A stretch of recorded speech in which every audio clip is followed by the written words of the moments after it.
Hi, Lisa Christensen here. I'm the blogger at May Dream Rose, and I found the most funnest way to radial stamp or make a wreath builder without using like a stencil template. And I know that sounds like crazy talk, but let me show you how I figured this out. I am a graphic designer by trade. That's what I went to school for, and so we did a lot with shapes. Graphic designers use shapes a lot, so do artists. But anyways, I'm familiar with the radial stamping technique, or another name for it has also been kaleidoscope technique for stamping. And before, you'd have to find like these grids. You would find like grid paper, and you would like mark your middle spot, and then you'd make all these lines going everywhere, so it looks like a star with all these lines. And then you would find your stamp, and you would just start stamping in the middle of the lines to get your circle. And then we came up with a better system, an easier system than that, and that is with squares, which I think is awesome, and it makes a lot of sense. So anyways, what I did was I cut out my cardstock to the size of my Misti. You should probably use a Misti for this technique. You probably can't get away using something else or some kind of stamp positioner. So what I did was I traced this first, and with a Sharpie pencil or marker, and then when that was done, I made another star. I just made like a quilter star is really what I call it. I don't know. There's probably a name for it, but like a Christmas star or a quilter star. And then you trace it the other way. So then you're left with this design, this simple design. And so then what you can do is I used a 4-inch square, 4 by 4, but I have also used a 3.5-inch square, which you can tell is smaller. So you can use any size. Just cut your paper to the size that you need it to be, and you're rocking and rolling. So let me show you how it works. If you're used to the wreath building technique, then it's not much different. So what I did was I went about a finger, about there, and I'm going to go ahead and get that stamped. And I'm using orange carved pumpkin to start with, and it's going to make a nice big butterfly circle or a kaleidoscope. And I think it's so fitting because a group of butterflies in nature is called a kaleidoscope of butterflies. So how fitting is it to do that? Very fitting. I just think it's lovely. Anyways, and it doesn't take long, and I'm just guiding kind of where my corner is. I'm worried about mostly where my corner is, my top corner. That's why I have this square, or the arrow right there.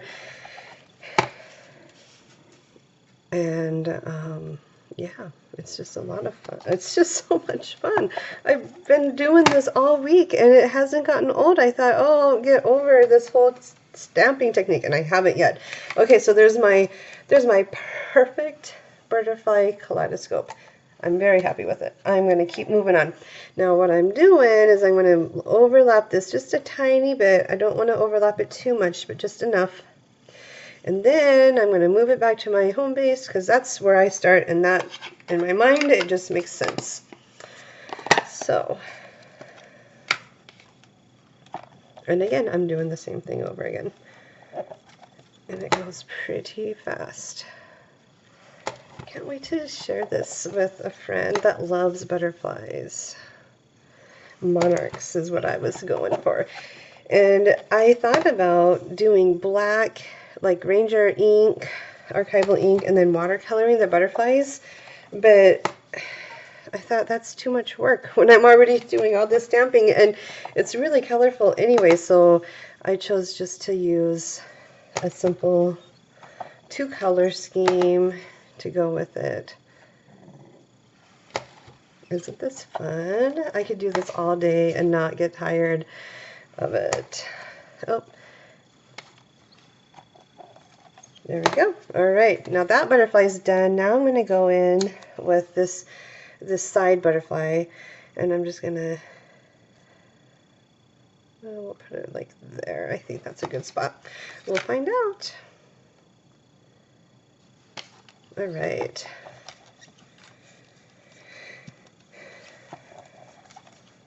Yep, perfect.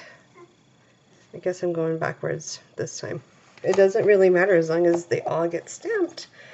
It really doesn't matter, but isn't that beautiful? It just gives it more of a graphic art design to it, and I think that's what I'm drawn to, is the fact that I can make something so beautiful with just 3 stamps, 2 colors, and my willingness to be patient when it comes to stamping. So there you go, and you can't really mess up this you can't mess it up. I did show you in my other video, I showed you how I actually traced that, so if you're confused on how I got them traced, I actually showed it to you in a different video. But there you go. There's my kaleidoscope of butterflies. Isn't that amazing?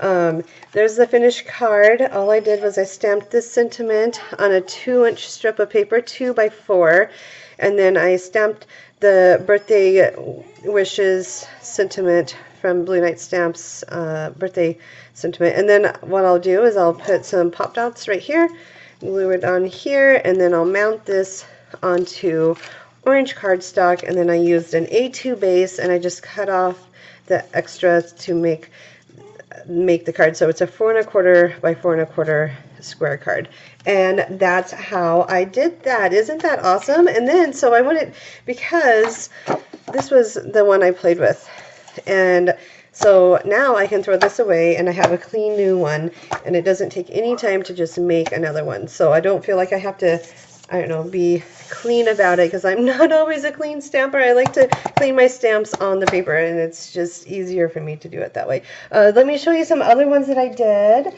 that I'm pretty excited about. Here's another one. It's kind of the same. And that one's a little bit off, but that's okay. It'll still look pretty with this sentiment. You won't notice that it looks different. It just looks like a kaleidoscope of butterflies. It's so fun. This is with a floral stamp set by Tailored Expressions with the different, and so you just push your stamps out. So if it's a long ways, you want them to go like horizontal or vertical, not in towards the, not, you want them to push out. So for example, if this was, I would have it like this, and then it would stamp like that. You wouldn't want it like this, because then it will just make a square. So there's another tip, but unless you wanted to make a square, but then they're so simple, and I like them because here's one with hot air balloons from Blue Night Stamps. They make a set of hot air balloons, and I thought, oh my gosh, how cool is that? It's so graphic, and it's so pretty. So anyways, play around with your stamps. I'd love to see what kind of wreaths you can create by tracing your square 4 by 4 or 3 1/2 by 3 1/2. It doesn't matter. Make them, play with them. There's another one I just did. This was from another tutorial that I just recorded. So anyways, have fun with it. It's so much fun. I've had so much fun this weekend just playing with different stamps to see what can come of it. So thank you, Blue Night Stamps, for making these amazing butterflies. This is so much fun. So I'll talk to you later. I think my dog wants out, and she's yelling at me. So enjoy your crafty time, and we'll see you soon.